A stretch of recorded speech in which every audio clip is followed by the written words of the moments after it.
I believe you were in charge of the Turkish bath on the Titanic. I was. And where were you when the iceberg hit the ship? I was in bed. And when did you first realize things were wrong? Well, naturally the fog woke us up, and everybody got to their feet, and I went into a little passage and I met the second steward, which was Mr. Dodd, and he said, "For God's sake, get some clothes on, get up on deck." I said, "What's wrong?" He says, "I don't know." So, of course, I had a coat on, a nightdress, and we got up on deck, and everybody was most cheerful. When did you first realize how serious things were?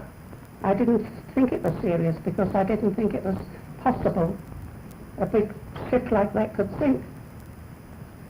And everybody was busy, and they was lowering the lifeboats, and the crew were marvellous. Everybody was cheerful.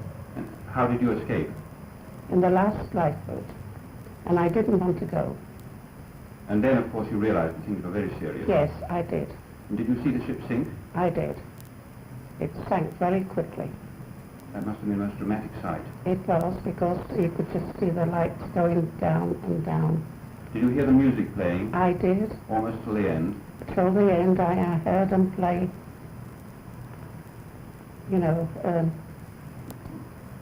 Nearer My God to Thee. Nearer My God to Thee. And I met a steward, and he said, "Here you are, grab hold of this." And it was a baby. So I took the baby, and then when they lowered the last lifeboat, I didn't want to go.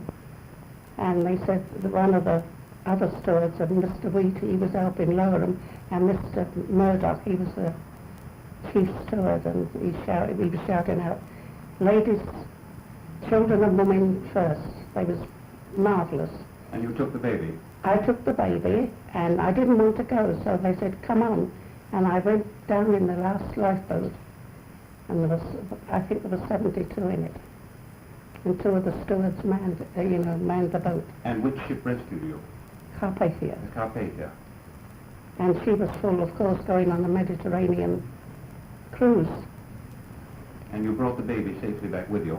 No, when we got on the ship, the Italian doctor called out for anybody can help.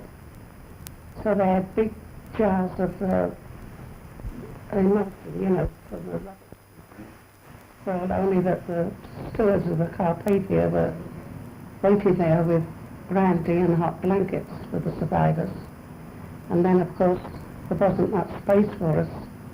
We had to go where we could, and the kindness of some of the people which was going the Mediterranean cruise helped out with letting us, sleep. When you first went up on the deck of the Titanic, does anything stand out in your memory?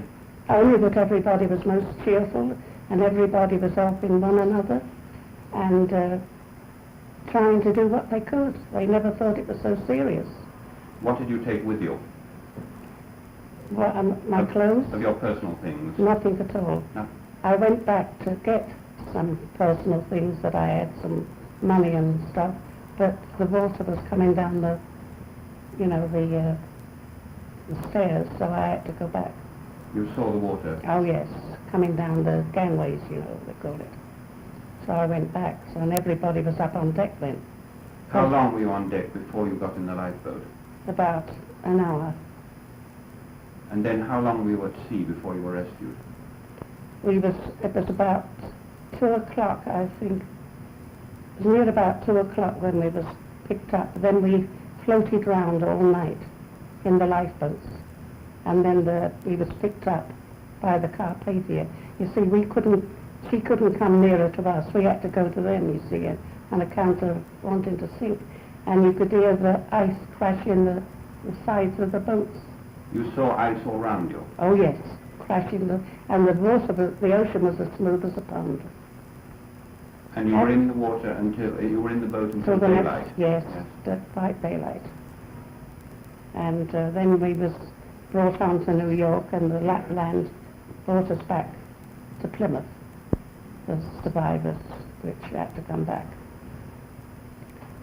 So then, of course, we was kept there a little while, and then brought on to Southampton.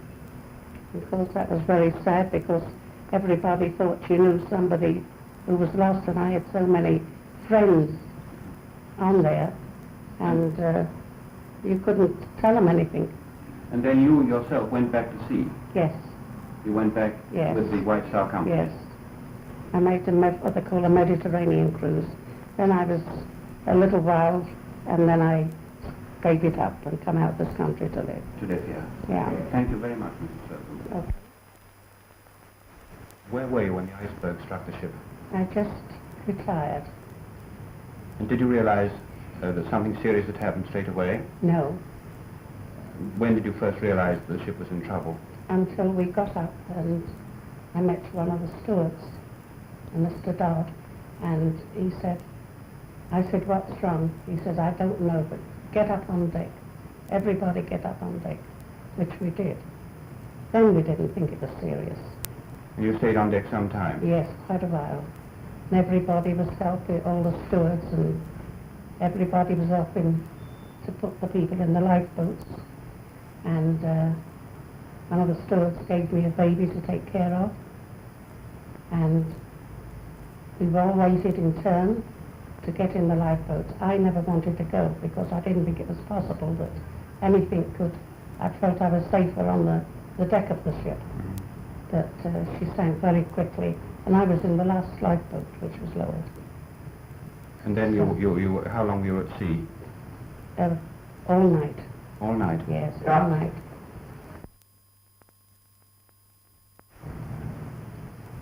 Right, go ahead. And then you went back to sea? I did. And I made a Mediterranean cruise. Wonderful. With the White Star. Well, thank you very much, Mrs. Slocum. Thank you. I was in the steerage class, and I was in bed. And then a young man knocked on the door, and he told me there was some trouble with the ship. So I said, throw off my shoes, and I put them on me, because I thought all I had to... Mrs. Manning, where were you when the ship struck the iceberg? In the steerage class. You were emigrating to America? Yes, I was coming over here to my sister. If I may ask, how old were you then? I was 16, going on 17. Be 17 in October. And when did you first realize how serious the trouble was?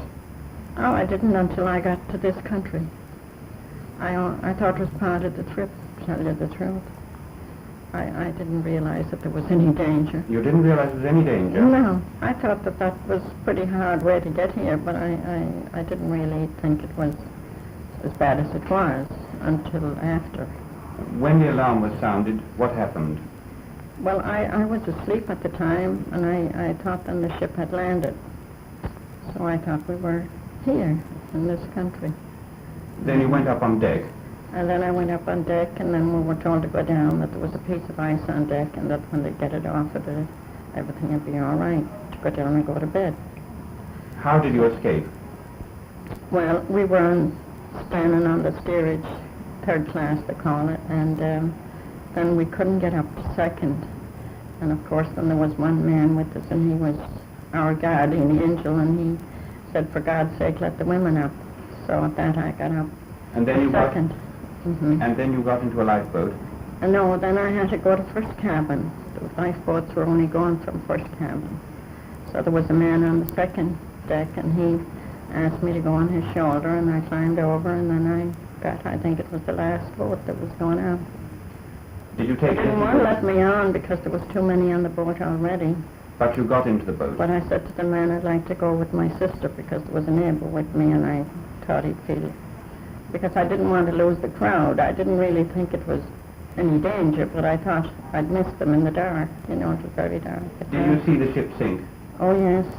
I was looking at it sinking when we were in the lifeboat, because we were in the lifeboats for 9 hours. And then which ship rescued you? The Carpathia. The Carpathia picked us up then early in the morning, about 9 o'clock or something. I think it was about 9 o'clock in the morning. Do you remember anything particularly of the scenes that night? When you were in the lifeboat? And that was the most terrific time of all. It was a shock, you know, to hear the explosions. And when the boilers must have hit the water, I guess, then all the wreckage was falling on us, and we used to push it away. you know, from the boat so as we wouldn't sink, because we were really packed capacity in the boat, you know. Did you rescue anyone from the water? Oh yes, we used to take dry ones from another boat, and they used to pick wet ones up then and put all the wet ones together in another boat so as that there wouldn't be. Were there only women and children in your boat? Oh yes, there was women. There was women and one man. He had jumped in with a raincoat and a towel on his head, and he used to help us row the boat, and we used to keep on taking directions from the men. There was a couple of men, I guess, on really directing the boats to go wherever the Carpathia was, you know. Did you see the Titanic sending up rockets? Oh yes, they kept sending them up until the last minute. Kept going up all the time. And did you hear the music playing? Yes, yes. Do you remember what they played? Well, in our part they were singing Near My God to Thee, but upstairs they were playing different songs, you know, but I didn't hear them then because I was rushing to get after the crowd that was with me, because I didn't want to lose them in the dark. You see, it was dark at night, and you had to try to find your friends, you know. And then when you were rescued in the Carpathia, you came on to America? Yes. And you've never been back to Ireland since? Never back since. You've never No. been to sea again? No, never. I'd like to go but then I get the chills and I say no, I won't. Well, thank you very much, Mrs. Manning. You're welcome.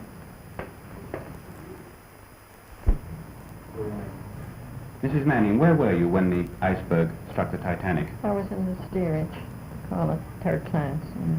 You were emigrating to America? Yes, my sister was here. And how old were you then, if I may ask? I was 16, going to be 17 in October. Right. Mrs. Manning, where were you when the iceberg struck the Titanic? I was in steerage, third class. And you were emigrating to America? Yes, sir. And how old were you then, if I may I ask? was 16. And what do you chiefly remember of that night? Well, I remember crying to get upstairs, to get to a light home. There was a lot of